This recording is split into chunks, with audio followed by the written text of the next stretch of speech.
Susie Sausage Head.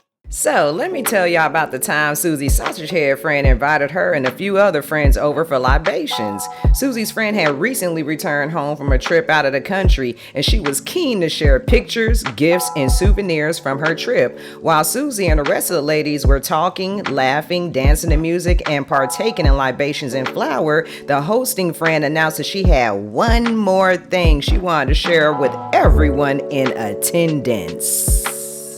Susie Sausagehead's friend slash the hostess then opened what looked like a porcelain jewelry box to reveal the contents inside. She then removed what the box held and presented it to the group. Susie moved closer to get a better look at what her friend was holding. To Susie, it looked like fine sand or powder, and was about to ask what the big deal was when her friend began to speak again. She explained that the contents inside the bag was called Psychedelic Snoe.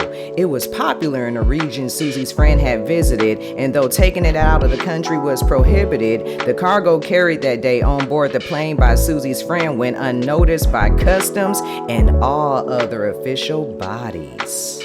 The hostess began to explain that the Snoe was applied by rubbing a small amount on your nose and lips. The Snoe's psychedelic properties would then take effect and were completely unique to each individual experiencing them. The way she spoke about how wonderful it was, everyone at the party, including Susie Sausagehead, wanted to try the psychedelic Snoe. Susie's friend agreed to share with all the ladies, but they had to go to the beach. She insisted on the beach because the sunset would be so much more spectacular. So it was decided. All the ladies packed up snacks, libations, flour, chairs, and towels, then piled into several vehicles and drove off. The caravan made good time due to the absence of traffic and proximity to the beach. Once all the ladies arrived at the beach, they commenced to setting up chairs, blankets, umbrellas, snacks, libations, and flour. They also built a small pit fire and sat around it as the hostess stood up and demonstrated how to apply the psychedelic Snoe. Once she was done, she handed the box to the lady sitting to the left of her, and this friend then copied the same movements to apply the psychedelic Snoe. Once she was done, she passed the box to the lady sitting on her left, and so on, rinse, repeat. By the time the box was returned to its owner, some of the ladies were already beginning to comment on how the psychedelic Snoe was making them feel. They were talking of vivid colors, pungent smells, enhanced sensations to touch, euphoric temperaments, and so forth. Susie Sausagehead, for her part, liked the psychedelic Snoe, but didn't know if it was something she wanted to experience more than a few times a year.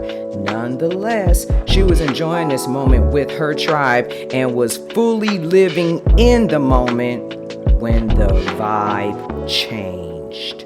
A couple of the ladies who'd been partaking in the psychedelic Snoe more than the rest of the group had begun speaking to each other in loud, aggressive tones. Their argument could easily be heard over the music and other conversations. A few of the other ladies were in the process of trying to separate the two arguing when one of them produced a cutting apparatus from her slacks pocket. At this, all of the other ladies involved backed away and scattered, leaving the unarmed woman in the argument wide open, alone, and defenseless. The woman holding the cutting apparatus lunged toward the one she was arguing with, and Susie Sausagehead was both shocked and amazed to find her not only closing the distance, but remarkably faster than expected. The woman also maintained her balance barefoot on soft beach sand, all while heavily under the influence of psychedelic Snoe, libations, and flour.